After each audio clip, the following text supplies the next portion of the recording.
আসসালামু আলাইকুম। আপনারা সবাই কেমন আছেন? আশা করি ভালো আছেন। হুমায়রা রান্নাঘরে আপনাদের সবাইকে স্বাগতম।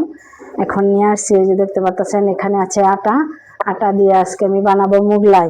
কিভাবে মুগলাই বানাই আপনারা পুরো ভিডিও দেখতে থাকেন। আর মুগলাই বানাতে কি কি উপকরণ লাগে সেটা আমি আপনাদের বলে দিচ্ছি।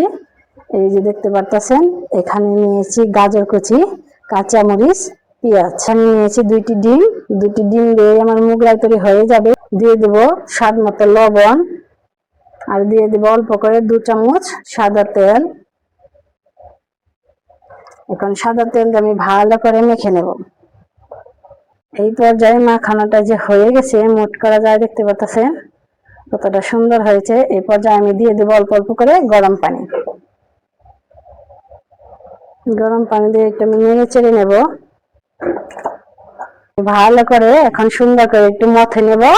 কিভাবে মথি দেখতে থাকুন পুরো ভিডিওটা। দেখেন সুন্দর করে মথে নিয়েছি। এই যে দেখেন কতটা সুন্দর নরম করে, এরকম করে মথে নেবেন, তাহলে কিন্তু সুন্দর হবে।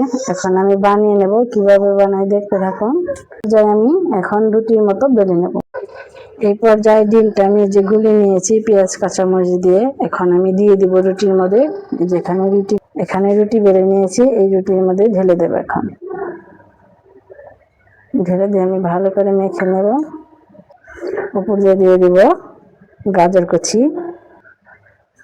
এই সেট থেকে আমি ভাঁজ করে নেব। এই যে ভাঁজ করানো হয়ে গেছে। এখন আমি কড়াইতে ভেজে নেব। এখানে নিয়েছি আমি একটা কড়াইতে দিয়ে দেবো সাদা তেল।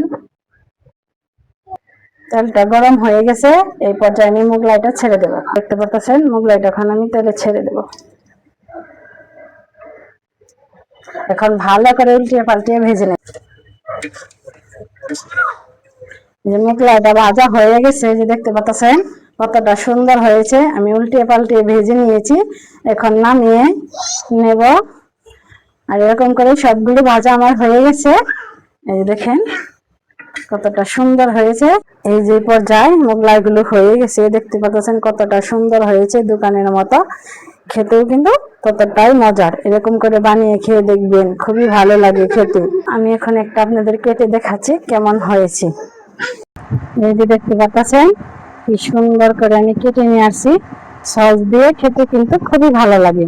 এরকম করে বানিয়ে খেয়ে দেখবেন, খুবই মজাদার হয়।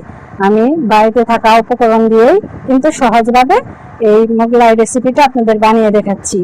এরকম নিত্য নতুন রেসিপি পেতে লাইক করুন, শেয়ার করুন, কমেন্ট করুন, বেশি বেশি ফলো করুন। আর ভালো থাকুন, সুস্থ থাকুন। আল্লাহ হাফেজ।